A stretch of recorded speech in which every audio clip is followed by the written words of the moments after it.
자, 13번 보시고요.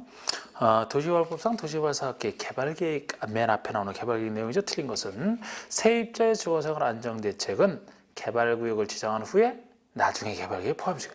자, 우리 개발계획 내용 중에서 구역 지정한 이후에 천천히 개발계획에 포함시키는 사항으로서는 박수세단, 천천히 포함시킬 수 있다. 박수받으며 등장하는 천천히 등장하는 세단, 좋은 세단. 그래서 밖에 도시개발구역 밖의 지역에 기반서 설치할 때 비용부담계획 수용상의 세부 목록, 세입자 주거생활 안정대책이죠. 단위, 단계적 사업진. 이건 4가지 중에 하나입니다. 맞고요. 당연히 도시개발계획 내용은 광역이나 기본계획, 방향정원에서 부합되어야 된다. 맞는 얘기고 3, 4번도 많이 나왔던 게 3번은 도시개발 사업을 수용 사용 방식으로 시행하고자 하는 경우 이게 아니고 환지 방식으로 이렇게 바꿔줘야 돼요. 환지 방식으로 시행하고자 할 때 개발계획 수립 시에 우리 일반 동의 면적 3분의 2, 소유자 총수 2분의 1 일반 동의를 받아야 된다는 겁니다. 우리 개발계획은 지정권자가 수립하기 때문에 원래 동의 필요 없는데요. 개발계획 내용 중에서 우리 방식을 정할 때 환지 방식으로 할 때만큼은 환지 방식에서는 당사자인 토지 소유자나 조합이 시행자가 되는 게 원칙이기 때문에 아무리 지정권자가 환지 방식을 선호한다 하더라도 사업 시행자가 될 사람들이 반대하면 사업을 못하기 때문에 미리 동의를 받아보라. 그런 취지로 보시면 돼요. 그래서 수용상에서는 이런 동의 필요 없습니다. 그래서 3번 틀렸고 4번은 지정권자는 도시개발 사업을 환지 방식으로 시행하려고 개발계획 수립 시, 자, 우리 환지 방식으로 개발계획 수립하더라도 그 시행자가 국가나 지자체라면 소유자 동의 받을 필요가 없다. 동의 받아야 된다는 건 틀려요. 환지 방식으로 하지만 토지나 조합이 시행자가 될 사람이 아니고 처음부터 국가나 지자체가 시행을 한다면 당사자가 할 게 아니니까 동의 필요 없다는 얘기가 되겠습니다. 5번에 330만, 이게 제일 큰 규모인 330만 대규모로 할 때는 반쪽짜리 기능 말고 여러 기능이 서로 조화를 이루려 노력하라. 이게 5번 얘기죠. 그리고 14번은 도시개발구역 내에서 특광지정에서 허가를 받아야 할 개발행위가 하는 거. 우리 도시개발법에서 개발사업에 지장을 안 주려고 허가를 받아라. 그 얘기죠. 아닌 거. 옮기기 쉬운 물건을 1월 이상 쌓아놓는 거. 옮기기 쉬운 물건이라 사업 시행에 지장을 안 주기 때문에 허가 대상 아닌 거 답이 됩니다. 옮기기 쉽지 아니한 물건이라야 옮길 때 돈이 들어가기 때문에 미리 허가를 받아야 되는. 그래서 답이 1번이고 건축물의 대수선. 국계법에서는 건축물의 대수는 개발행 허가 대상이 아니죠. 건축물의 건축만이잖아. 그런데 개발법에서는 대수선을 해도 용도 변경을 해도 가치가 올라가기 때문에 보상비가 많이 들어서 사업 시행에 지장을 줍니다. 근데 이것도 이제 굳이 따지면은 개발법, 정비법이 제가 개발행 허가 대상이 같다라고 했는데 대수선만 정비법에서는 허가돼서 빠지는 게 차이점입니다. 나머지는 똑같고요.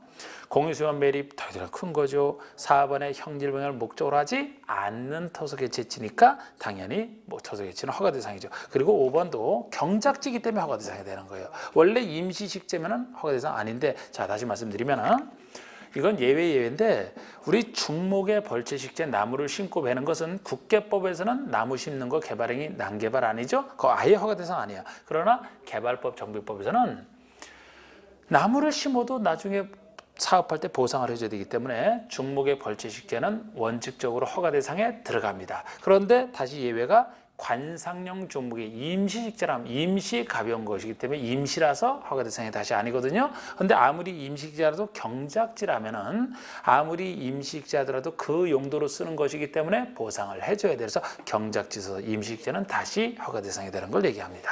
15번에 개발법상 공공시행자는 필요한 경우에는 도시개발 사업의 일부를 주택부상, 주택건설 사업자 등 민간인에게 대행하게 할 수 있다. 우리 개발법상 대행은 공공시행자가 일부를 민간인이 잘하는 부분을 효율성으로 해서 대행시키는 걸 얘기합니다. 그 사업이 아닌 거 1번 토지 매수 업무와 손실보상 업무가 답이 되는 게, 이 토지 매수 업무와 손실보상 업무는 오히려 공공이 잘하는 거예요. 공적인 지위에 있어야 손실보상 업무를 잘할 수 있거든요. 그래서 오히려 민간 시행자가 공공기관에게 위탁할 수 있는 사유가 바로 1번이지 민간인에게 대행시키는 사유 아닌 겁니다. 민간에게 대행시키는 사업은 2, 3, 4, 5번 4가지밖에 없어요. 실시설계, 민간 설계사가 설계 잘할 거 아니겠습니까? 3번에 부지조성공사, 5번에 기반시설 공사, 공사는 민간 건설업자가 전문기관이 잘하잖아.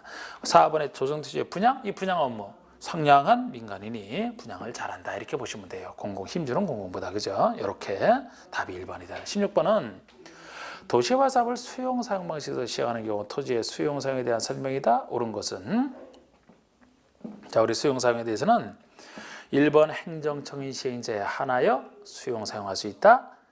틀립니다. 행정청인 시행자뿐만 아니고 모든 시행자의 수용 사용 권한이에요. 모든 시행자가 민간인도 수용 사용권을 가집니다. 단지 민간인은 2번처럼 수용 사용권을 행사할 때 큰 수용 사용과 차별을 받을 뿐이지 수용 사용권 자체는 가져요. 그래서 1번 틀린 건데 우리가 공법에 나오는 수용 사용이 4군데가 있거든요. 도시군계획 사업 3가지, 즉 도시군계획 시설 사업에서도 여기 개발 사업에서도 정비 사업에서도 인정합니다. 그리고 주택법상 주택건설 사업인데 이 도시군계획 사업 3가지는 자체로 공공성이 있어서 모든 시행자가 수용사용권을 가집니다만 주택법상 건설사업은 도시군계획 사업이 아니기 때문에 자체로 공공성을 강화해야 돼요. 공공사업 주체만 수용사용권을 가지는 것은 주택법의 특징입니다. 다른 것은 모든 시행자, 이런 이제 구별되는 차이. 그리고 2번에 토지 소유자가 시행자라면 민간인이죠. 민간 시행자라면 수용 사용하기 위해서 갖춰야 요건이 엄청난 요건이 필요해요. 면적 3분의 2 이상에 달하는 소유자 동의, 이 소유자 동의가 틀렸습니다. 소유자 동의가 아니고 직접 소유해야 돼. 남의 동의 받는 게 아니고 직접 소유하라는 점에서 엄청난 요건이에요. 그리고 총수 2분의 1은 맞고요. 그래서 이것이 면적 3분의 2 총수 2분의 1 일반 동의와 비슷한 얘기입니다만 다른 게 차이점 중에 하나가 소유자 동의를 받는 게 아니라는 점에서 직접 소유하라는 점에서 차이가 나는 거예요. 그래서 그거 차이점을 물었지만 기본적으로 이제 소유자, 토지 소유자, 민간인 대신에 공공을 집어넣어서 동의를 받아서 틀리게 내는 것도 일반적으로 냅니다. 3번에 수용사용에 관하여는 공특법을 우선 적용한다. 우선 때문에 틀렸어요. 우선 틀렸습니다. 우리 이 법에 규정이 있으면 이걸 먼저 쓰고 없는 부분에서 공특법을 적용하지 우선이라면 네 군데서 다 틀려요. 자, 우리 4번도 특이한 거죠. 4번이 수용상의 세부 목록을 고시한 때 실식의 고시라는 틀리고 수용상 세부 목록을 고시한 때 공특법에 의한 사업인정 고시 본다. 이게 정답이 됩니다. 이것도 다른 네 군데랑 다른 특징이기 때문에 이거를 낸 건데 우리 다른 세 군데 수용상에서는 보통 사업인정 받은 것으로 보는 시기를 각각의 법에 의한 사업시행권 딸 때라고 보시면 돼요. 그래서 예를 들어 도시계획 시설이다. 실시계획 고시가 있으면 정비사업이다 시행계획 고시가 있으면 주택법에서는 사업계획 승인 받았을 때 그렇게 얘기를 하죠. 그런데 개발법에서만큼은 실시계획 고시가 있을 때가 사업시행권을 따는 때입니다만 여기는 수용사용 방식으로서 크게 수용사용하기 때문에 돈 때문에 앞으로 앞당긴 거예요. 개발계획 내용 중에 수용사용의 세부 목록을 고시하는 때라면은 나중에 갈수록 가격이 올라가니까 가격 올라가기 전에 수용사용을 할 수 있잖아요. 그래서 이것만 실시계 고시가 있는 때가 아니고 수용사용 세부 목록 고시할 때 된다. 이게 특이해서 이게 정답이 됐습니다. 주의하시고 5번에 재결 신청은 사업인정 받은 때부터 1년 내하라? 어디서도 1년 내하라는 틀려요. 여기 그냥 특례가 인정되니까. 네 군데 다 사업 시행기간 내만 재결 신청하면 됩니다. 특히 개발법에서는 그 시행기간도 개발계획에서 정하고죠. 개발계획에서 정하고 있는 사업 시행기간 종료일까지 재결 신청하면 됩니다. 그래서 틀린 거 정답은 4번이고 17번에 수용 사용 방식으로 도시개발 사업을 할 때 시행자는 원형지를 일정한 지역에 공급하여 개발하게 할 수 있다. 그에 대한 설명을 옳지 않은 거. 수용 사용 방식에서는 도시개발 사업 목적대로 조성한 조성 토지가 있고요. 그렇지 않은 원형지 두 땅을 생각하시되 그중에 원형지 아무나 싼 값이라 아무나 못 받는 좋은 땅 원형지에 대한 얘기가 되겠습니다. 옳지 않은 거. 1번의 원형지를 학교나 공장지의 부유로 직접 사용하는 자 개발자가 될 수 있다. 아무나 못 받아요. 주로 공공이 받아요. 국가부터 지방서까지 주로 공공이 받는데 민간인 중에서는 이렇게 학교나 공장지로 직접 사용하는 자 받을 수 있고요. 또 한 사람은 공무에서 선정되는 자 이 두 사람 정도만 민간인 중에서는 받습니다. 맞고요. 이번에 원형지는 전체의 3분의 1 내에서만 공급할 수 있다. 이것도 맞아요. 원형지는 너무 많으면 조성투지가 줄어들고 그럼 목적 달성이 안 되기 때문에 3분의 1 한도에서만 공급이 가능합니다. 전체 3분의 1 작게 쓰는 기준에 3분의 1. 3번의 원형지 공급가격. 이 공급가격도 원형지와 조성토지와 환지가 다 다릅니다. 구별해서 보셔야 돼. 원형지 공급가격은 개발기획이 반영된 원형지 감정가격의 기반설 공사비를 더한 금액으로 한다 그러면 틀려요. 그 금액을 그대로 쓰는 게 아니고 그 금액을 기준으로 할 뿐이죠. 기준으로 해서 결국 시행자와 개발자가 협의해서 결정하는 게 특징입니다. 이 원형지는 아무나 못 받기 때문에 시행자와 그 개발자 사이에 서로 공급계약 체결해서 각각 주거든요. 그러면 그 계약 체결 당사자인 시행자와 개발자가 협의해서 결정을 하는 겁니다. 이게 특징이에요. 참고로 조성토지라면 일반에게 주기 때문에 일률적으로 그냥 감정평가로 하는 게 원칙이 되겠습니다. 환지에 대해서 가격평가라면 환지에서는 시행자가 결정하는 게 특징이에요. 시행자가 감정평가를 바탕으로 해서 토지평가협의회 심의를 거쳐 시행자가 결정하는 게 환지에서 특징입니다. 여기는 두 사람이 협의해서 결정하는 게 특징이죠. 4번에 국가지자체는 원형지에 대한 공사완료 공고일로부터 5년, 원형지가 공급 계약일로부터 10년 중 먼저 끝나는 기간 안에는 원형지를 매각할 수 없다. 국가지자체라서 매각제 안에 안 걸리는 거. 국가지자체라서 숫자는 맞아요. 국가지자체라서 매각제는 안 걸립니다. 원형지가 좋은 땅이라 받자마자 팔까봐 매각제한 들어가는데 국가지자체 행정청만 쏙 빠져나와요. 매각제한 안 걸리니까 바로 팔 수 있어요. 나머지만 매각제한 걸리는 겁니다. 숫자는 맞는 게 원형지 공급 계약을 먼저 하고 공급했을 때 공사를 하기 때문에 둘을 경쟁시키기 위해서는 먼저 나오는 공급 계약일로부터가 긴 10년이고 뒤에 나오는 공사완료 공고일로부터 5년 이렇게 돼야 경쟁이 되고 둘 중에 빠른 기간 안에 매각할 수 없다. 이거는 맞게 되는데 국가지자체에서 틀린 겁니다. 5번에 원형지 개발자 선정은 수의계약으로 하는 게 원칙. 다만 학교나 공장제로 직접 사용하는 요거 하나만 경쟁입찰. 자, 우리 경쟁입찰은 대중에게 공평하게 하는 거 아닙니까?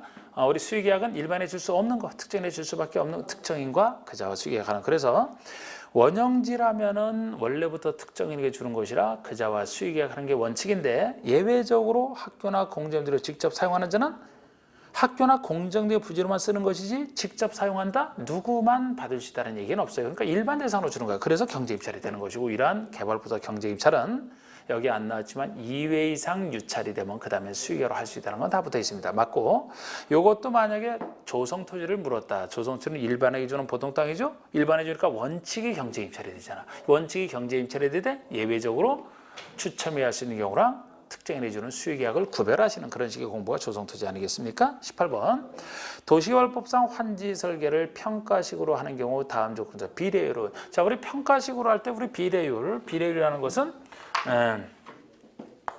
우리 비례율은 9월 모의고사도 한번 8월 모의고사도 한번 냈었습니다. 우리 비례율은 분모분의 분자 그러니까 환지 전 토지나 건축물의 전체 평가 요걸 투입해서 나온 것이 조성되는 토지나 건축물의 평가이기 때문에 투입 대비 얼마가 나왔느냐.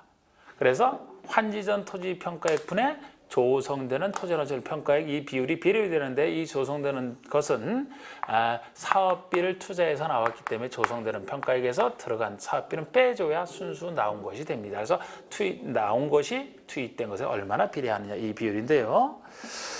자, 우리 도시개발 사업으로 조성되는 토지나 건축물, 조성되는 토지나 건축물 평가액가 100억이야. 100억. 그리고 환지전 토지나 건축물 평가액가 40억이에요. 총 사업비가 20억입니다. 그러면 조성되는 토지나 건축물 평가액 합계가 나온 것이죠. 이것이 100억이라고 돼 있죠. 그리고 사업비가 20억이니까 20억을 빼줘야 돼. 환지전 토지나 건축물 평가액은 40억이라고 돼 있어요. 그러면 100억 빼기 20억이니까 80억이 되고 그러면 40억분의 80억 200%가 되는 겁니다. 그래서 답이 4번이 되는 거. 자, 그리고 이제 정비법이 19번부터 나오는데 정비법은 제가 이거 시간상 미리 써놨는데 정비사업은 개발사업과 아주 비슷해요. 근데 이 틀부터 꼭 잡으시고 여기에 맞춰서 이제 살이 되는 것을 붙여야 되거든요. 다음부터는 이런 건 이제 안 적습니다. 다 나머지 똑같은데 우리 요거 정비 기본계획과 우리 분양투기비 공고는 여기에만 있는 것이고 나머지는 저쪽이랑 순서 똑같잖아요. 정비사업은 이제 정비 기본계획 방향을 정하는 기본계획부터 나오고 나서 개발계획처럼 정비계획 범위 내에서 구역 지정하고 그 다음에 시행자가 사업시행 인가구 실증 사업시행권을 따고 요거는 관리처분기획 환지와 달리 그 분양 대상자별로 수립하기 때문에 분양 대상자를 가리기 위한 절차가 그 전에 필요한 거예요. 그래서 분양 신청 기간을 당사자에게 통지 공고하고 이때 신청 받아서 신청한 사람 대상을 요걸 수립하기 때문에 요거 다음에 요거 이렇게 나오는 겁니다. 관리처분기획 인가 고시 후에 공사 끝나면 권리정 고시하고 요렇게 틀을 딱 잡은 상태에서 행정청이라면은 개발사업보다 정비사업이 작은 것이라 대부분 자치시, 자치도 시장, 군수, 구청장이라고 보시면 돼요. 이걸 줄여서 시장운수라고 줄여서 짧게 부르기도 합니다. 약속을 해놓고 정비사업보다 작으니까 그냥 시장운수가 한다 이렇게 보시면 돼. 이 둘 빼놓고 나머지가 이제 시장운수 보시면 돼요. 정비기본계획은 특별시장, 광역시장, 자치자치는 당연히 들어가고 시장까지예요. 군수는 뭐 그렇게 방향을 정할 정도로 개발이 안 돼 있는 곳이라 특광시장만이고 정비시장권자는 특별시장, 광역시장, 자치자치도의사, 시장, 군수도 되는 경우가 있고 예외적으로 구청장까지 예외적으로 들어가는 경우가 예외적으로 존재합니다. 요 둘 따로 해가지고 나머지는 정비부터 이제 행정처럼 다 시장수 구청장으로 보시면 돼요. 그리고 이렇게 6가지 정비사업의 틀 열심히 해놓은 거 이 틀에 따라서 이제 생각을 하시는 게 정비사업의 기본 틀이 되고요. 19번에 정비법상 용어 및 내용에 대한 설명이 다 틀린 거 됐는데 단독과 다세대가 밀집한 지역에서 정비 기반소가 공동시설 확충을 통해서 주거 환경을 보존하겠다? 관리사업 뜻이잖아요. 주택 손대지 않고 기반소가 공동시설만 손대서 나중에 반쪽짜리만 하는 관리사업의 뜻이 되겠습니다. 이번에 가로재 정비사업에서 토지 등 소유자란 자, 우리 토지 등 소유자 개념이 재건축만 일정한 건축물 및 부속 토지를 가진 사람이지 나머지는 다 이런 식이에요. 그런데 이런 식인데 가로주택 정비사업이니까 가로구역을 전제로 하겠죠. 다른 곳은 정비구역을 전제로 하겠고 이 가로구역에 소재한 토지나 건축물의 소유자, 토지 소유자, 건물 소유자 또는 지상권자까지 얘기하잖아. 그런데 3번의 재건축에서 토지나 건축물만 소유한 자도 조합원이 될 수 있다? 이게 틀린 겁니다. 우리 재건축에서는 조합원이 되려면 토지 등 소유자 중에서도 동의한 사람만 되는 건데 재건축에서는 토지 등 소유자가 건축물에다가 부속 토지까지 같이 가져야만 되기 때문에 여기처럼 토지나 건축물만 소유한 자는 처음부터 토지 등 소유자가 아니고 조합원이 될 수가 없는 겁니다. 3번이 틀렸고요. 4번, 5번은 우리 그 비용 분석가 노블란스 개념 수많은 것 중에 숫자 다른 거 이 2가지만 좀 구별하시라고 한 거죠. 다른 것들은 평소에 잘 나오는 게 아니기 때문에 나와도 노블란스 개념에서 맞는다 보시면 돼요. 이거 둘 구별하는 거. 4번이 비용 분석할 때 40년짜리죠. 준공일 기준으로 40년까지 사용하기 위한 보수 보강비가 철거주보다 클 것으로 예상되는 거 맞아요. 5번에 도시미관해처의 구조 결함 등으로 철거가 불가피하다. 종원된 후 20년 이상 30년 이하에서 조례로 정하는 기간이 지나면 된다. 30년 이상은 못 정하는 4번, 5번 비교해 보시고 20번 정비사업과 관련된 안전진단에 대한 설명이다. 옳지 않아. 우리 정비법상 안전진단은요. 재건축 안전진단에 관련된 얘기인데요. 다른 사업인데 재건축인데 자, 1번의 재건축 사업, 다른 사업 아니죠. 재건축 사업 시행을 결정한 때로부터 10년이 될 때까지 사업시행 인가를 받지, 오랜 기간 동안 사업시행 인가를 받지 않았죠. 10년? 그런 것으로서 그럼 오랫동안 사업하니까 위험해서 시장원수가 안전사고 의뢰가 있다고 인정하는 경우에 안전진단을 실시해야 된다. 안전진단을 실시해야 되는 사고가 크게 3가지예요. 그 사유 중에 하나가 안전사고 방지라면 요 10년 맞습니다. 하나. 그리고 또 하나가 2번의 정비계획을 위반을 제한하는 자.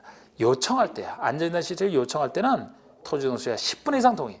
자, 우리 요청에 한 안전진단은요, 반드시 토지등수가 10분의 1 이상 동의를 받으면 요청이 가능하다. 사유가 여러 가지 있어요. 그냥 이 동의 요건만 하시면 돼. 10분의 이상 동의를 요청한다. 그리고 여기는 없지만 또 하나 사유가 이제 재건축 정비계획 수립 시기가 도래하면 재건축 정비계획 수립과 관련해서 안전진단 하는 게 3가지가 해야 될 대상 3가지인데요. 여기에 속한다라도 안 할 수 있는 경우, 여기 문제는 없지만 그것도 알아두셔야 돼. 안전진단 안 할 수 있는 경우가 있습니다. 이미 주택이 붕괴됐다. 붕괴됐는데 안전진단을 해봐야 안전에 문제가 있는지 알겠습니까? 안 해도 돼. 아니면은 사용금지가 필요하다고 나와도 사용금지가 필요할 정도라면 엄청나게 위험한 거 아닙니까? 안 해도 돼. 그리고 반대로 노블라운스 수가 이미 충족이 됐다라면 자체로 정비사업 할 수 있으니까 나머지 잔여 건축물은 할 필요 없다.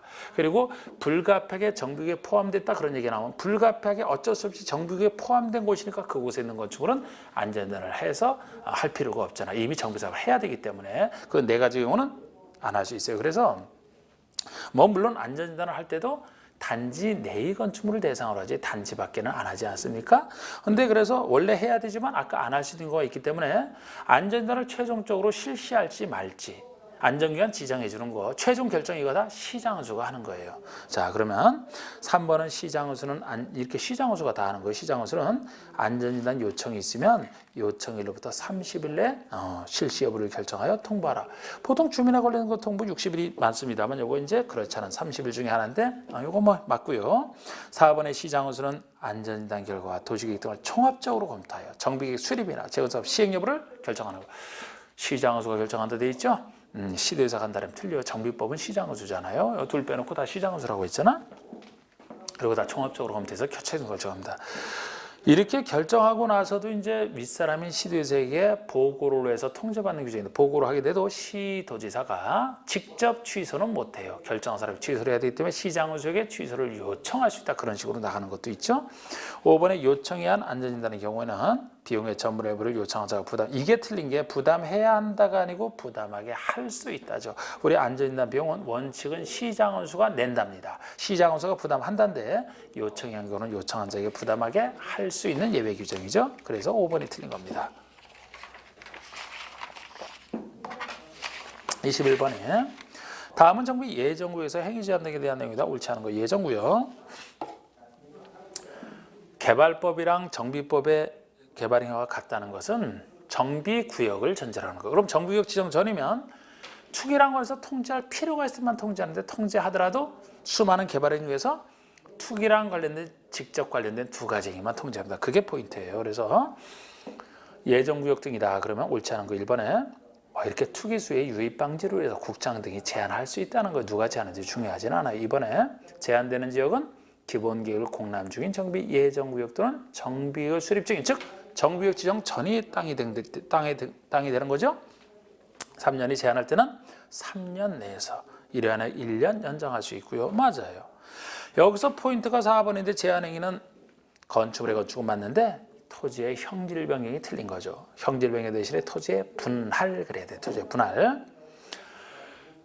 우리 투기랑 해서 제일 많이 쓰는 게 소유자 수를 늘리는 것, 토지 분할입니다. 돈 안 들이고 토지 분할을 하는 순간에 소유자가 늘어나서 사업에 곤란함을 주거든요. 투기에 제일 많이 이용됩니다. 그리고 돈이 들어가더라도 예를 들어 단독주택을 부셔버리고 공동주택 지어서 분양하는, 즉 건축의 건축이죠. 토지 분할과 건축의 건축만 소유자 수를 직접 늘려서 투기에 제일 많이 쓰는 이 두 가지만 예정구역에서는 통제합니다. 그게 틀렸고 5번은 거기에 대해서 허가받으라는 얘기고, 두 가지에 대해서.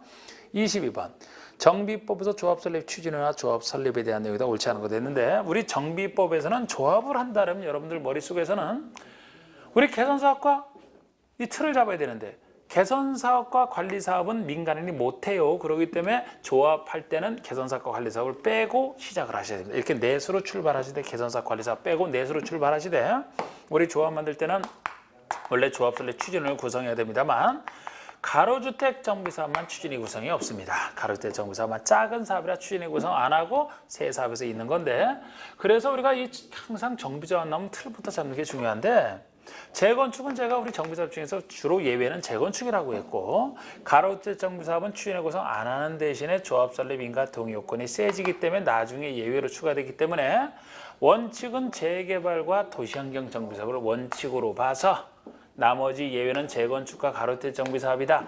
이건 조합 설립인가 당시부터 이렇게 틀을 잡으시되, 이거는 끝에까지도 예를 들어 나중에 조합 다 끝나고 관리총회 수립할 때 주택 공급할 때도 이 둘은 예외가 존재합니다. 이렇게 틀을 잡으셔야 되는 게 중요해요. 정비조합에서는. 그리고 설립인가 동의할 때 또 인가 동의 요건 다수 알아야 되는데, 재개발과 도시환경 정비사업이면 토지 등 소유자 4분의 3, 면적 2분의 1 이렇게 나가잖아. 우리 개발법에서는 면적, 총수, 정비법에서는 반대로 사람 수, 면적 이렇게 순서가 뒤바뀌는데, 그리고 그 순서를 바꾸지는 않으니까 토지 등 소유자 4분의 3, 면적 2분의 1, 카운터 다운 4, 3, 2, 1로 기억하라고 했던 거 카운터 다운이잖아요. 요걸 바탕으로 해서 가로주택 정비사업은 요거보다 추진해 구성 안 하는데 좀 더 세지니까 다 2를 더해서 5, 4, 3, 2, 5, 4, 3, 2로 되어 있는 거 자꾸 보세요. 5, 4, 3, 2를 법에서는 10분의 8로 표현하잖아요. 그러니까 5, 4, 3, 2, 10분의 8, 3분의 2 이렇게 보시고, 재건축이다 그러면 주택 단지 안이랑 단지 밖을 나눠서, 단지 아니라면 단지 전체 군사 면적 순서대로 단지 전체 4343, 4분의 3, 4343, 동별로는 소유자 과반수로 간단하게, 단지 바뀌면 4332 이렇게 되는 거 아닙니까? 그래서 1번에 가로주택 정비사업 설립할 때는 조합 설립 추진을 구성하지 않는다. 여기까지 맞아요. 그런데 뒤가 설립인가 동의가 틀렸잖아. 토지수가 10분의 9가 아니고 10분의 8 이상의 동의와 뒤에 면적 3분의 1은 맞아요. 설립인가 신청할 때 10분의 9 대신에 10분의 8을 해야 됩니다. 그래서 그 1번이 틀렸고, 2번은 추진호를 설립할 때 이것도 잘 보셔야 돼요. 추진호를 설립하려면 운영 규정과 위원장을 포함한 5인 이상의 위원. 위원수가 위원장을 포함한 5인 이상의 위원입니다. 우리 개발법에서는 추진에는 없지만 토지소유자 7인 이상이 인가신청 들어가잖아요. 거기는 황야의 7인 개발법이 제가 요거는 구별하시라고 그냥 5인 이렇게 했던 거. 그리고 맞고 여기에 대해서 소유자 과반수 동의를 얻습니다. 소유자 과반수 동의를 얻는 거 조합 설립 인가신청은 아까처럼 복잡하지. 이건 준비단체에 불과하니까 과반수 동의만 얻게 되면 단체는 하나로 딱 성립하는 최소한의 요건이 되죠. 과반수 동의입니다. 시장수 승인, 정비부인가 시장수 승인 다 정확해요. 다 보셔야 되는데. 그리고 3번에 추진하는 정비사업 전문관리업자 선정이나 계략적 시행계획서 작성 등 여러 가지 준비 업무를 하는 거 아닙니까? 이것도 나중에 이제 시행자로서 조합의 업무랑 구별하시는 식으로 공부하는 거 현재 맞아요. 4번은 재개발 사업의 추진과 조합 설립인가 지죠. 이거 재개발과 도시환경 정비사업은 4.3.21 그랬죠? 맞고. 5번은 재건축에 설립할 때죠. 주택단지 아니니까 공동세 각 동별로는 구분 소유자 과반수로 간단하지만 단지 전체에서는 4.3.4.3 동의가 되잖아. 이게 여기는 없지만 단지 바뀌면은 소유자 4분의 3, 면적 3분의 2, 4.3.3이가 되는 게 단지 바뀝니다. 자, 23번 정비법상 재개발사업 조합의 설립을 위한 동의자 수 산정 시 다음에서 산정하는 토지소유자 수는 자, 우리 토지와 건축물은 별개 한 사람이 여러 개 가지고 있어요. 한 명. 하나의 것을 여러 명이 공유해도 한 명, 하나의 토지에 소유자, 지상권자 있으면 하나의 토지니까 대표자 한 명 이렇게 했던 거. 그래서 A, B, C 3인이 공유한 한 필지 토지, 토지 소유자, 공유자 한 명으로 계산해야 됩니다. D 두 사람이 공유한 하나의 주택, 주택 소유자 역시 공유니까 대표자 한 명이죠. F가 소유한 한 필지 토지에 건축되어 있는 G의 주택이면 토지 소유자 F 한 명, 주택 소유자 G 한 명, 두 명이 되죠. 그리고 한 필지 나디지를 단독 소유한 H와 그 나디지에 대한 지상권자 K라면은 이거는 소유자, 지상권자, 대표자 한 명에서 한 명으로 계산해요. 그래서 합이 11, 21, 5명이 되는 겁니다. 24번 정비법상 관리처분을 작성할 때 그 주택의 공급 기준. 관리처분에서 주택 줄 때 그 기준 유명하잖아요. 원칙은 하나 주는 거죠. 한 사람이 여러 개 가지고 있으면 하나, 공유해도 하나 주는 것이지만 이제 예외 여러 가지. 이것도 재건축과 가로주택 정비사업 예외 있고 이제 일반적인 나오죠. 그래서 옳지 않은 건데 1번에 같은 세대에 속하지 아니하는 2인 이상이 1주택이나 1조를 공유했어요. 1주택만 공유. 이 공유했을 때는 항상 한 주택만이에요. 예외도 없어요. 여기는 한 주택 주면 지분대로 그대로 가져가면 되니까요. 그 다음에 2번이 투기관리가 아닌 과밀역적 원역에 위치하는 재건축이다. 세주택으로 한정한다. 이 재건축에 대한 예외 맞습니다. 우리 재건축에 대한 예외라면은 우리가 재건축 이렇게 분리하잖아요. 재건축이면은 요것이 인구가 많은 수도권의 과밀 억제 권역이냐, 과밀 억제 권역이냐, 과밀 억제가 아니냐에 따라서 과밀 억제이라 하더라도 다시 투기 과열지구냐 아니냐, 투기 과열지구냐, 투기 과열지구가 아니냐에 따라서 과밀역적에서 투기과열지구라면 제일 투기랑 관련되어 있기 때문에 여기는 무조건 원칙으로 돌아서 한 주택 주는 거예요. 한 주택 주는 원칙에 해당되는 거죠. 그런데 지금 읽은 것처럼 과밀역적에 투기과열지구가 아닌 곳이면은 세 주택이 한도가 되는 거예요. 세 주택 이하. 그래서 지금 읽어본 지문이 맞는 것이고, 만약에 재건축인데 과밀역적이 아닌 곳이면은 소유한 주택 수만큼 줄 수 있는 거 아닙니까? 소유한 주택 수만큼 만약에 5채 가지고 있어 5채 그대로 다 줄 수 있는 이렇게 이제 구별해서 보셔야 돼요. 재건축은 그래서 이제 소유한 주택 수만큼 줄 수 있는 것 중에 우리 재건축에 요 부분이 해당됩니다만 그 외에도 근로자 주택이나 기숙사용도로 가지고 있다 그대로 다 줄 수 있고 공공 소유자가 가지고 있다 그대로 다 줄 수 있고 그런 것도 붙어 있죠. 그리고 4번의 가로주택 정비사에 대한 예죠. 역시 활성화를 해서 가로주택 정비사업은 세 주택까지 조건 따지지 않고 줄 수 있습니다. 그래서 맞고요. 4번, 5번이 일반적 정비사업에 대한 예외인데 4번은 부장 대상지별 종조나 투자나 건축의 가격 범위에서 2주택 줄 수 있다는 거예요. 사실 가격 범위가 됐든 아니면 가격이 안 되면 그 전용 면적 범위에서도 줄 수 있거든요. 그런데 둘 중에 하나니까 그냥 하나 보시면 돼. 2주택 줄 수 있고요. 그 중에 한 주택은 반드시 60 이하. 85 이하 아니에요. 90주택 규모 아닙니다. 소형을 얘기해요. 한 주택. 그래서 2주택 주면 이제 큰 주택에서는 받은 사람이 살고 소형 주택 60 이하에서는 본인이 가지고 있으면서 서민들에서 임대용으로 쓰라면 그런 취지로 보시면 돼요. 그래서 60이하입니다. 반드시. 그리고 5번의 4의 경우 60이하라고 공급받은 한 주택은 소유권이 이것이 다음 5년간 전매, 이게 틀린 게 3년간 전매할 수 없어요.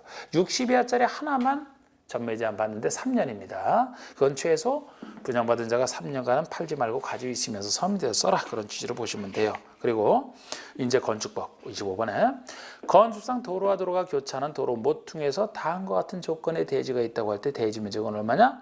교차하는 도로로는 각각 7m, 5m, 교차간 90도, 대지의 가로 길이는 30m, 세로 길이는 20m. 이거를 그림을 그려봐야 압니다. 그림을 그리면은 우리가 도로가 만나는 도로 교차점에서의 어떤 그 모퉁이에서 건축선은 이렇게 대지가 있다면 도로에 이렇게 돼 있을 때 90도 각도에서만 계산 문제는 낼 수가 있다 그랬어요. 그런데 지금 한쪽 도로가 7m짜리, 한쪽 도로 너비는 5m짜리라고 이렇게 돼 있고 대지의 가로 길이가 30m고 세로 길이가 20m, 교차각은 90도. 그러면 생각나시죠? 도로와 도로가 만나는 부분에서는 회전 방향을 확보하기 위해서 도로와 도로가 만나는 교차점으로부터 각각의 도로 경계선에 따라 똑같은 거리를 후퇴한 두 점을 그리고 이 두 점을 연결하는 선이 건축선이 되고 이 부분이 대지에서 제외된다라고 했던 거. 그러면은 얼마를 후퇴하는지를 알아야 대지 면적을 구하는데 제가 90도 각도에서는 큰 도로와 큰 도로. 자, 우리 도로 너비가 8m 이상 되는 거 있으면 이거 적용이 안 돼. 8m 미만인데 이걸 중간에 4에서 6, 6에서 8 나눠서 도로 너비가 6m 이상, 6m보다 8m 미만 큰 도로. 4m 이상 6m 미만 작은 도로에서 90도 각도에서는 6에서 8, 6에서 8짜리 큰 도로와 큰 도로가 만날 때만 각각 3m를 후퇴하고 나머지는 다 2m가 후퇴한다. 그러면 여기는 6에서 8 큰 도로에 들어가지만 여기가 작은 도로이기 때문에 얼마를 후퇴해야 2를 후퇴해야 돼요. 2를. 6에서 8, 6에서 8이 만날 때만 3을 후퇴한다 그랬잖아. 나머지에 속하니까 큰 도로, 작은 도로 나머지에 속하니까 2를 후퇴하는 겁니다. 그러면 대지 면적은 전체 사각형에서 요거 뺀 게 대지 면적이 되잖아. 전체 사각형이 30 곱하기 20이니까 600이 되죠? 600에서 직각이니까 정사각형의 반이 직각이죠. 그래서 90도 각도가 아니면 계산이 안 돼요. 간단하게 계산이 안 된다는 거죠. 90도 각도인데 정사각형 반이고 정사각형이 2는 4, 4의 반이니까 2. 그래서 답이 5, 9, 8이 나오는 겁니다. 이렇게. 90도 각도일 때는 큰 도로 만들 때는 3, 나머지 2 이렇게 하는 거. 그리고 26번의 다음 중 대수선에 대한 설명으로 옳은 거 우리 대수선이면은 주거조선 되는 건데 주거 중에서도 증설해체 수선 변경 중에 우리 수선 변경 앞에만 3이라는 숫자 붙는 거 있잖아요. 수선 변경 앞에 내력벽이나 외벽의 마감 재료면은 30 이상 수선 변경 이 정도가 돼야 대수선이다. 그다음에 기둥, 보호, 지붕틀은 3개 이상 수선 변경이 돼야 대수선이다. 증설해체 앞에는 안 붙어 있고 나머지도 없어요. 3이라는 숫자. 그래서 그리고 항상 대수선은 만약에 동시에 증축, 개축, 재축이 동시에 해당되면 증축, 개축, 재축이 우선합니다. 증축, 개축이 아닌 걸 전제로 대수선이죠. 그래서 이것도 옳은 것 찾는 건 좀 난이도를 높인 문제인데 기둥을 2개 증설하여 건축 면적을 증가했다. 기둥을 2개 증설이면 증설이니까 이거 자체가 대수선이 돼요. 증설 해체 중에 하나잖아. 숫자도 안 떠지잖아. 그런데 대수선이지만 건축 면적을 증가했다는 표현 때문에 증축도 됩니다. 있는 상태에서 면적 늘어났으니까 증축이 되죠? 그러면 대수선이 돼도 대수선도 되고 증축이 되면 증축이 우선하잖아. 증축으로 봐야 되니까 대수선이 아니다라는 표현이 맞는 겁니다. 그래서 1번이 정답이고요. 2번에 외벽에 마감 재료를 10제곱미터 증설 해체하는 거 대수선이 아니다? 증설 해체니까 규모에 상관없이 대수선이 되는 거죠. 수선 변경할 때가 30 이상이잖아. 증설 해체니까 이건 11을 하더라도 대수선이 되기 때문에 아니다가 틀린 겁니다. 3번에 기둥 2개 수선이죠. 이건 수선이죠. 그러니까 2개 갖고는 안 되지. 3개 이상 수선 변경이 돼야 대수선이라 대수선에 해당한다는 말이 틀린 겁니다. 4번은 경관지구안에서 건축의 외부 형태나 담장을 변경하는 거 대수선이 되려면 경관이 아니고 미관지구에서는 미관지구. 5번에 연립주택의 세대간 경계벽을 수선 변경하는 것은 대수선이다.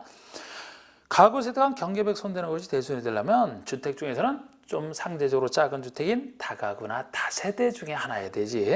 아파트나 연립이라면은 상대적으로 큰 것이니까 경계벽은 위험해서 손 못 댄다 그랬잖아요. 연립이라서 아닌 겁니다. 그래서 맞는 것은 1번 맞고 27번에 건축허가에 대한 설명 틀린 거 건축허가 그럼 뭐 건축에 대한 틀이 딱 생각이 나야 되는데 허가권 옳은 거죠. 허가권자는 원칙상 자치대와 시장허수 맞습니다. 개별적인 허가니까 시장허수 구청장 자치대가 포함해서 그런데 시도지사는 허가권자가 되지 못한다. 뒤에서 틀렸어요. 시도지사는 허가권자가 되지 못한다. 시도지사에서 시를 빼줘야 돼. 예를 들어 시도지사 시는 특별시장, 광역시장을 얘기하죠. 특별시장, 광역시장은 예외적으로 허가권자가 되잖아요. 예를 들어 대형 건축물 21층 이상 10만 이상 이런 걸 특별시, 광역시 지을 때는 구청장이 아니고 특별시장, 광역시장이 허가권자가 되잖아요.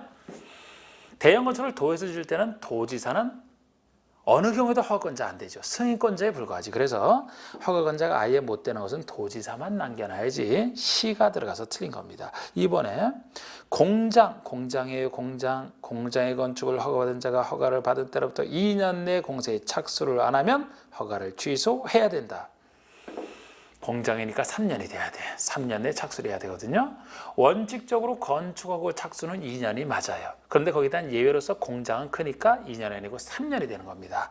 공장이라서 3년 내에 착수를 안 하면 허가를 취소해야 된다. 이렇게 나. 자, 우리 이쯤에서 허가 취소와 이런 걸 다 정리를 해보면 제가 건축법과 건축특별법인 주택법에서는 몇십 년짜리들 말고 몇 년짜리 하는 것은 너무 많이 나오는데 대부분 2년으로 보시면 돼요. 대부분 2년으로 보시고 그렇지 않은 135를 좀 따로 기억하시면 좋다.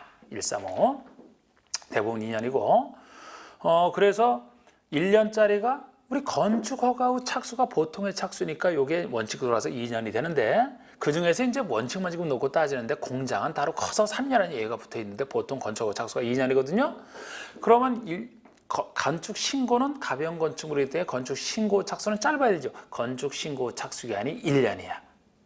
1년. 그게 제일 유명한 1년이고요. 빈집 정비에서 빈집 개념할 때 1년 이상 안 쓰는 거 그게 나오고 그다음에 또 다른 1년이 주택법에서 투기과열지구의 그 재검토할 때 투기과열지구 재검토가 1년마다 재검토하게 되어 있습니다. 그 세 가지가 1년한 숫자랑 관련되어 있고요. 3년한 숫자는 가설건축의 존치기간이 3년이고요.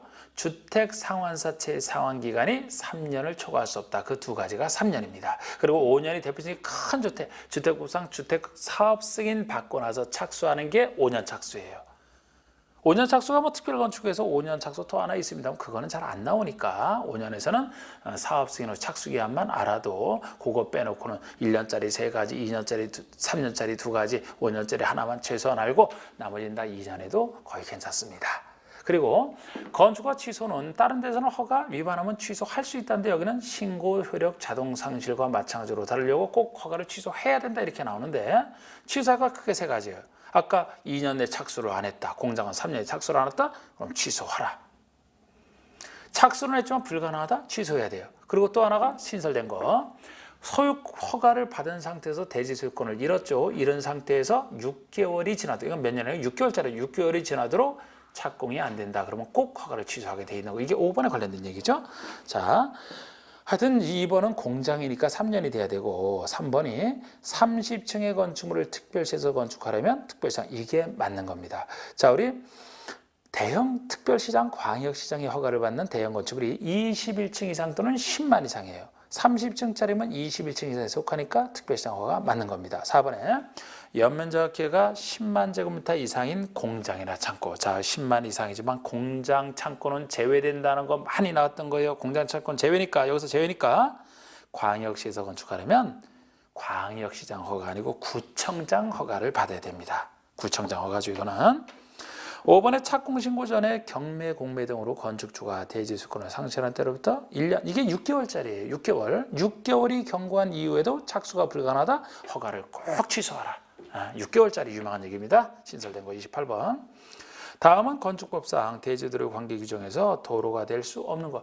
대지는 도로에 2m 이상 접하는 게 원칙인데 거기서 도로가 될 수 없는 거. 우리 건축법상 도로 개념은 광범위합니다. 광범위한데 보행과 자동차 통행 둘 다 가능한 4m 이상의 도로와 예정도로 그죠? 각종 법에서 고시가 된 거, 허가권자 지정도로 다 포함되어 있어요. 그런데 예외로서 몇 가지 있어도 최소 보행은 가능해야 되기 때문에 자동차 전용 도로처럼 자동차는 다닐 수 있지만 보행이 불가능한 도로는 접해봤자 다닐 수가 없어요. 그거 제외입니다. 그건 안 돼. 그래서 지금 도로가 될 수 없는 게 아니 1번은 예외 중에 하나지만 차량 통행이 불가능하지만 보행은 가능하다. 계단식 도로처럼 너비 3m 이상은 예외적 도로로 인정합니다. 3m니까 3m 이상이 딱 들어가요. 2번은 막다른 도로 얘기죠. 10, 30으로 끊어서 막다른 도로는 2, 3, 6, 10m 미만이면 너비 2m 이상. 여기처럼 10에서 35 사이면 3m 이상 맞잖아요. 너 35m 이상이면 5, 6, 2, 3은 6, 6m 이상 되는 거, 그죠? 그리고 3번에 보행과 자동차 둘 다 가능한 4m 이상으로 국계법상 고시? 국계법뿐만 아니고 다른 법이랑 고시 다 들어가요. 4번에 자동차 통행이 가능한 폭 5m, 4m 이상에 속하지만 보행이 불가능하기 때문에 이게 답이 되는 겁니다. 4번이 답이에요. 이거는 도로가 될 수 없어요. 여기에 잡혀봤자 소용없습니다. 보행이 불가능하기 때문에 타낼 수가 없잖아요. 5번은 예정도로. 예정도로도 포함하는 개념이거든요. 정확합니다. 29번 건축법상 면적이 200제곱미터 이상인 대지에 건축물을 건축할 때 적용 조치가 면제될 수 있는 건축물이 하는 거. 대지 면적 200 이상이면 적용을 해야 되는 게 원칙인데 의무에 해당돼도 적용을 안 할 수 있는 경우가 있어요. 제가 요거 할 때 우리가 이해할 수 있는 건 이해하자. 녹지나 비도시라면 이때도 비도시에서 지구 단위 교육은 제외되지만 녹지나 비도시라면 자연환경 자체가 부정하니까 안 해도 된다. 축사, 소재지를 해줄 필요 없다. 가설 건축인데 잠깐 썼는데 왜 해주느냐 뭐 이런 것들. 그런데 여기서 중요한 것은 작은 공장, 작은 물류소를 구별해 두는 거. 안 해도 되는 작은 공장은 대지 면적 기준으로서는 5,000 미만인 대지에 있는 공장이 작은 공장. 연면적 크기에서는 1,500제곱미터 미만이 작은 공장. 그리고 산업단지라면 규모에 상관없이 생산에만 전념하라. 요 세 가지 공장. 그리고 물류소 중에서는 연면적 크기로만 1,500 미만인 물류소를 작은 물류소로 보는데 공업지역에서 설치할 때만 적용이 생략할 수 있다는 거 주의하셔야 돼. 1,500 미만의 물류소는 공업지역에서 설치할 때 하나여 적용이 면제. 요 두 가지 숫자. 그러면 1번은 농림지역의 건축 볼 것도 없이 면제될 수 있죠. 2번은 가설 건축이니까 면제되겠죠. 3번에 1,500 미만의 물류시설이지만 상업지역이라 해야 됩니다. 공업지역에 지을 때만 면제될 수가 있어요. 상업지역이니까 해야 돼서 답이 3번이 되는 겁니다. 4번에 대지에 연분이 함유되어 있으니까 해도 죽으니까 안 해도 되고 5번은 공장 중에서 대지 면적 5,000 미만을 얘기하잖아요. 30번에 건축주는 다음 건축을 건축하거나 대전할 때 설계자로 받은 구조안전 확인 자료를 착공신고 시에 허가건장에게 제출해야만 된다. 구조안전 확인 자료 제출 의무인데요. 옳지 않은 거. 이게 전에만 하더라도 자주 나왔던 거 한 번 나왔던 건데요. 구조안전 확인을 위해서 조금만 커도 제출하게 돼 있어요. 그러니까 우리가 보통 공법에서 건축에서 조금 크다는 기준으로 조금 크다 할 때 3층 이상이거나 또는 연면적 1,000 이상이었는데 그거를 최근에 더 강화를 해서 3층이 아니고 2층 이상부터 연면적은 1,000이 아니고 500 이상부터 나머지는 바꾸지 않았고요. 그래서 바꾼 거 공부하라고 낸 겁니다. 1번의 층수가 2층 이상부터가 이제는 맞고요. 2번에 연면적 500 이상? 연면적 500 이상이면 원래 제출해야 돼. 그런데 이게 틀렸어. 이게 답이 되는 게 이거는 다시 예외까지 공부하라고 물은 겁니다. 그냥 500 이상 하면 이거 맞는데 축사나 작물 재배사 창고 500 이상이라도 이건 안 해요. 사람 사는 거 아니잖아. 사람 사는 거 아니라 위험성이 적다고 보는 거예요. 그리고 사람 살더라도 여기는 안 됐지만 표준 설계도에 따라 지는 것도 있습니다. 표준 설계도에 따라 짓는다면 이미 안전성이 확인됐기 때문에 500 이상이라 하더라도 할 필요 없는 것에 속해요. 그래서 그건 예외를 갖고 물은 겁니다. 그 전부터 있으면 3번 기둥과 기둥 사이 경관거리 10m 이상이면 제출하라. 높이 13m 이상이거나 처마 높이는 9m 이상. 어느 것 하나면 해야 됩니다. 2번이 틀린 거. 31번은 다음 중 빈집 정비에 대한 설명이다. 옳지 않은 것인데 여기서 빈집이란 시장 등의 사용료를 확인했도록 1년 이상 아무도 거주한 1년 이상 정확히 이게 1년짜리 중에 하나죠.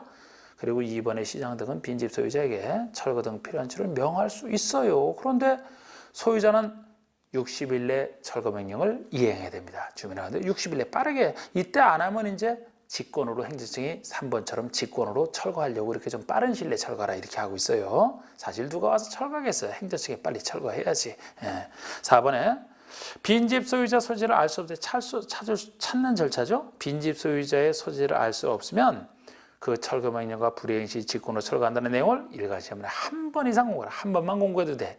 누가 보겠습니까? 이때도 공관대로부터 60일까지 철거해야 되는데 그때 철거를 안 했다? 직권 철거할 수 있다는 겁니다. 다 이런 식이고 5번에 철거를 할 때 정당한 보상비를 빈집 소유자에게 지급해야 되죠.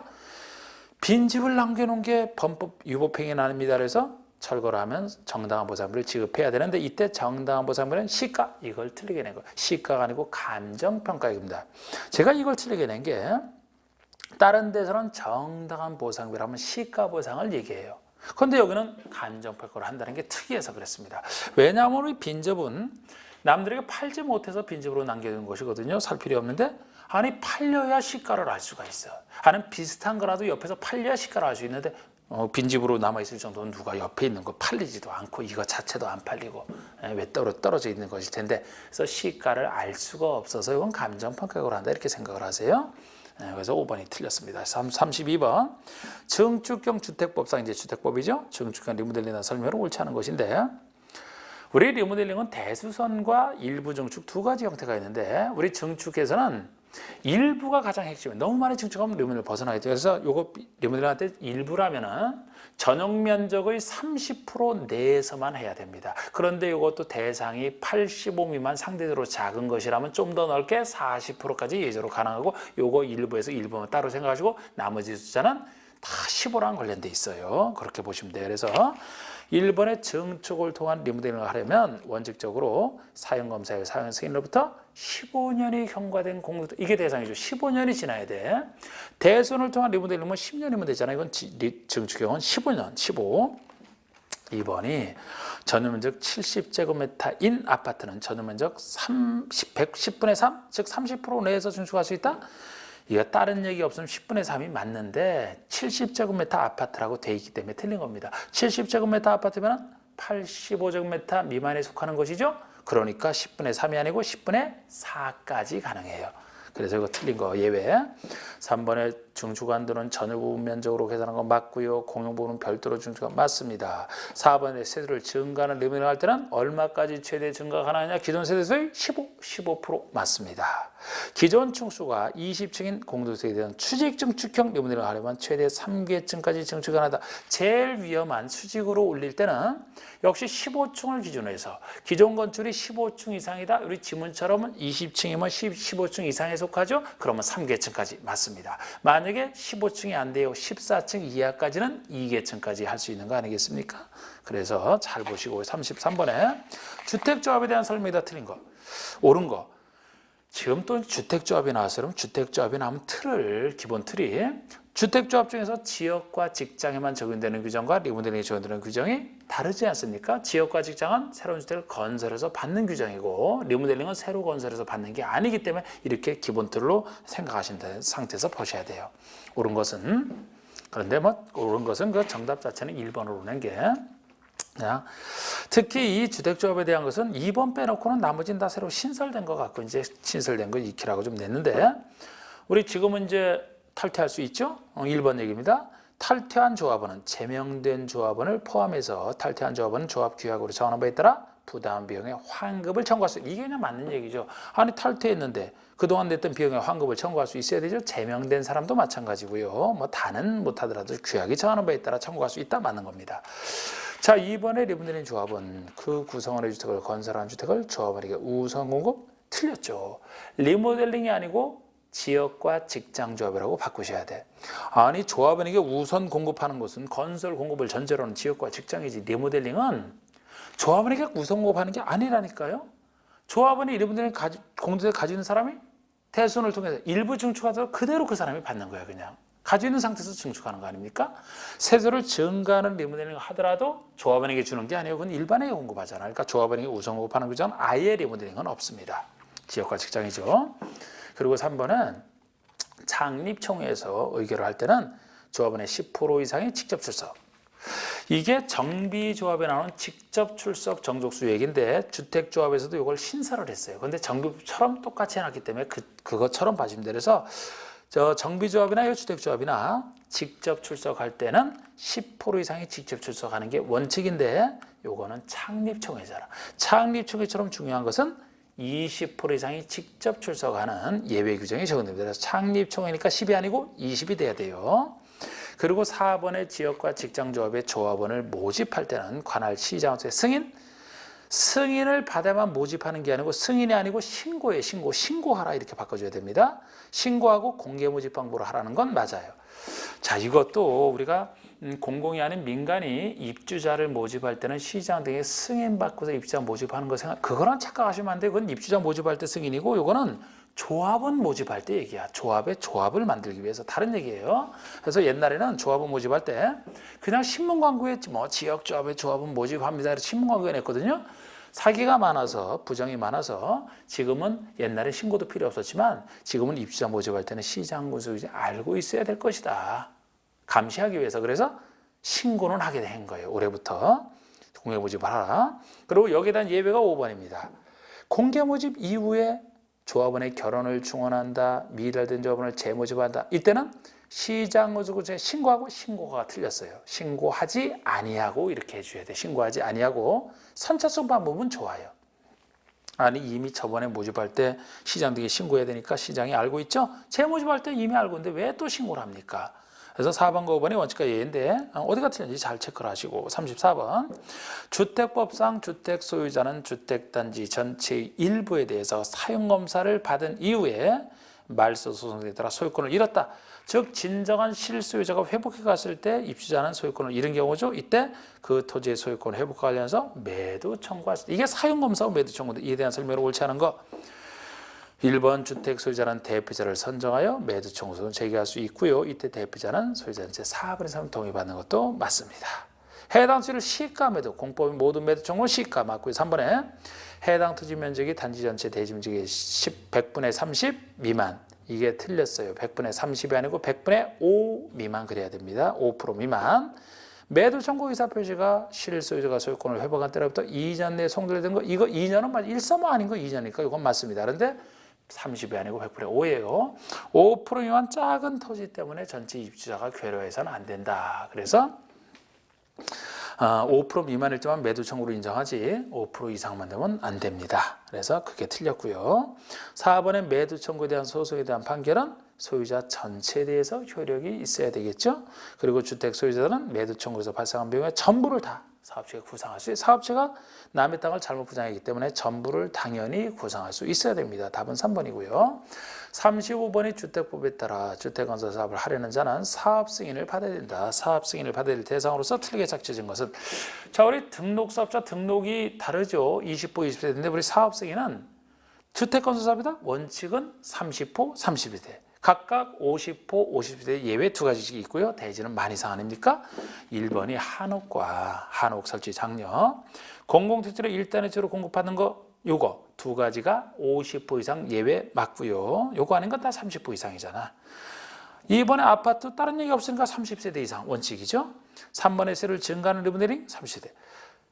리모델링은 원래 건설이 아니기 때문에 리모델링 할 때는 허가받는 거예요. 그러나 세대수 증가하는 부분만 건설 파트이기 때문에 30세대 이상이면 사업 승인을 받으라는 겁니다. 맞죠? 요거 아닌 건 다 리모델링 허가입니다. 4번은 4번, 5번이 이제 예외 중에 하나잖아요. 4번은 도시형 생활주택 중에 원룸형이 50세대, 원룸형이라면 30세대 이상부터 받는 거예요. 틀렸습니다, 이게. 우리 원룸형보다 단지형 연립, 단지형 다세대를 활성화시키기 위해서 원룸은 처음부터 인기 있었고 단지형 연립, 단지형 다세대는 비인기였기 때문에 활성화시키기 위해서 그 두 가지가 일정 요건 갖추면 50세대 이상이 되는 것이지 원룸형은 처음부터 인기 있었기 때문에 50세대라고 혜택 줄 필요가 없어요. 30대 이상입니다. 그리고서 틀렸고 5번이 주거환경관리사업에서 건축하는 공주택 50세. 이거 50세 중에 하나죠. 정비사업 중에 반쪽짜리를 하는 게 원래 반쪽이 관리사업이죠. 주거환경 개선사업도 들어가. 개선사업도 5가지 방식 중에서 반쪽짜리로 할 때만 해당이 됩니다. 그래서 반쪽짜리 방식으로 하는 관리사업과 개선사업만 반쪽짜리 할 때는 시행자가 주택 손대지 않고 주택은 소유자가 스스로 하니까 그건 정비사업 아니잖아요. 그러니까 그 두 가지만 50세 이상 할 때 들어가는 겁니다. 4번만 틀렸어요. 36번 주택법 규정에 한 주택건설 사업의 시행 절차 사업 시행 절차 쭉 생각하시면서 옳은 것은 자 1번이 사업 승인을 얻은 사업체는 승인을 얻은 때로부터 3년 내 공사 시작하라. 사업 승인 받고 나서 착수하는 게 대표적인 5년짜리잖아요. 그래서 이거 5년, 3년이 틀렸어요. 1번 5년. 그리고 제가 이것은 우리 사업 승인 받은 때부터 하는 게 5년인데 그래서 1번 틀렸지만 승인을 받고 나서 착수하는 것은 단지 전체를 할 때는 단지 전체가 5년이 되고요. 이게 1번 내용이었죠. 만약에 공고를 분할해서 공고별로 한다면 최초 공고만, 최초로 시작하는 공고만 먼저 하기 때문에 승인 받은 때부터 먼저 시작하는 최초 공고만 이게 5년이 되는 것이고, 기타 공고라면은 사업 승인 받은 때가 아니고 최초에 대한 착공 신고일로부터 2년이 되는 거예요. 승인 받은 때도 하는 것만 5년이니까 이건 기타 원칙은 2년으로 돌아가는 거죠. 그리고 승인 받은 때로부터 착수해야 될 거를 안 한다 그러면 왜 안 하느냐? 승인을 취소할 수 있는 사유에 들어가는데, 기타 공고라면 승인 받은 때부터 하는 착수가 아니고 나중에 하는 착수라 이때 안 했다고 해서 승인 취소 사유는 아닌 거 정확히 구별하시는. 그래서 2번 보시면 공고별로 분할하여 사업을 할 때 최초 시행 공고 외의 기타 공고는 최초 착공 신고로부터 최초 착공 신고로 맞는데 5년이 아니고 2년 내에 하는 거죠. 2년 내죠. 5년 대신에 2년. 3번에 공고별로 분할하여 사업을 하는 경우 최초 시행 공고 외, 즉 기타 공고에서 착수 기한을 지키지 않았다 하더라도 승인을 취소할 수 없다. 이게 정답이 되겠습니다. 이게 맞잖아요. 승인 취소 사유 아니죠. 4번, 5번은 감리자 지정에 대한 얘기야. 4번은 사업 주체는 영이 정하는 바에 따라 감리자를 지정해야 된다. 건축법에서는 건축주가 지정하는 게 원칙이고 예외적으로 허가권자가 나서는 경우가 있었습니다만, 주택법에서는 큰 사업을 다루기 때문에 사업주체가 하는 게 원칙이 아니고 행정청인 승인권자가 지정하는 게 원칙이 돼요. 그래서 4번은 틀린 게 사업주가 지정하는 게 아니고 사업 승인권자가 지정한다 그래야 됩니다. 그런데 이게 원칙이지만 여기에 대한 예외 두 가지가 존재하잖아요. 승인권자가 지정하지 않고 사업주가 지정하는 예외 두 가지가, 그 중에 하나가 5번이죠. 도시형 생활주택은 도시형 생활주택은 혜택 때문에 승인권자가 감정을 지정해야 된다가 틀렸고 지정하지 아니한다 그래야 돼요. 도시형 생활주택은 혜택, 도시형 생활주택은 건축법에 따라 하면 되기 때문에 사업주가 지정하면 됩니다. 그리고 또 하나가 공공사업주죠. 공공은 믿어주기 때문에 사업주가 직접 지정하면 됩니다. 그 두 가지 예외 중에 하나죠. 맞는 건 3번만이고 37번 주택 상환사채에 대한 설명 중 옳은 거, 주택으로 갚아주는 채권, 미전주택 재원이 되는 거 옳은 거. 1번 주택조합은 주택건설 사업을 위해서 필요한 경우에 주택으로 상환사채를 발행할 수 있다. 주택조합은 발행 못해요. 민간에서는 등록사업자만입니다.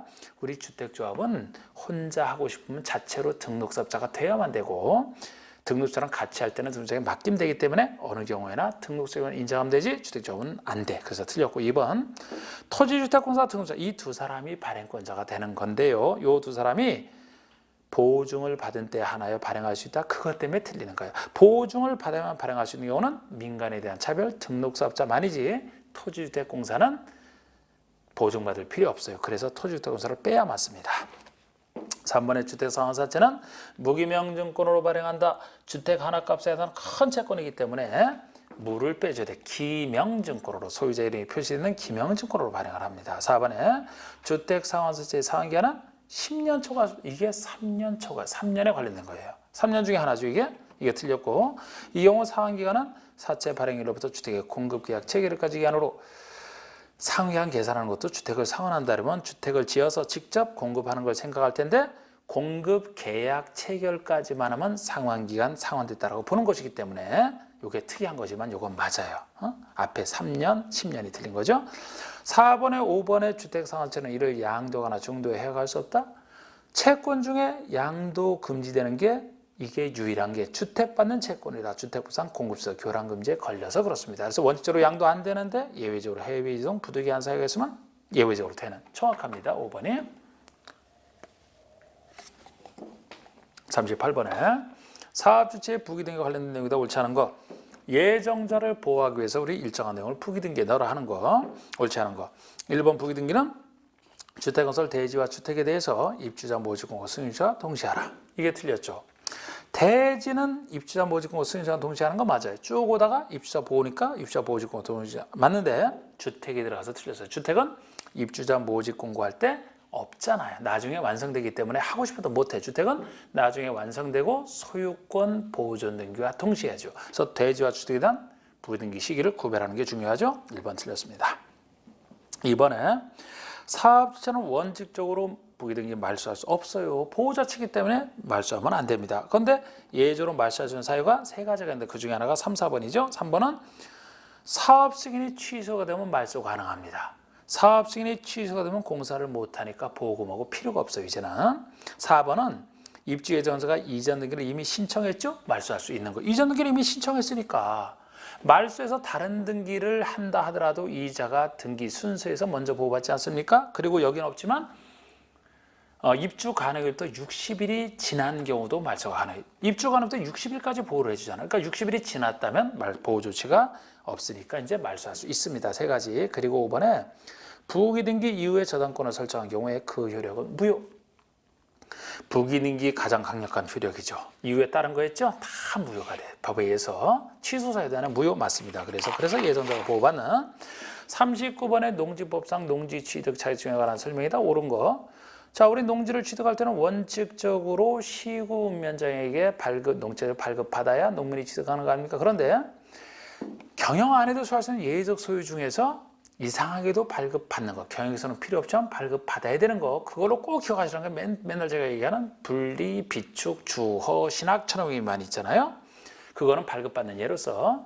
그리고 나머지 경영 안 해도 소유할 수 있는 예외적 소유는 안 받는 건데, 안 받는 것 중에 새로운 농지 취득 아니라서 안 받는 것, 대표적인 거 공유농지 분할, 지분대로 분할했으니까 시효 완성, 20년 된 농사든 그 농지니까 농업변 합병이니까 그 세 가지는 안 받는 예로서.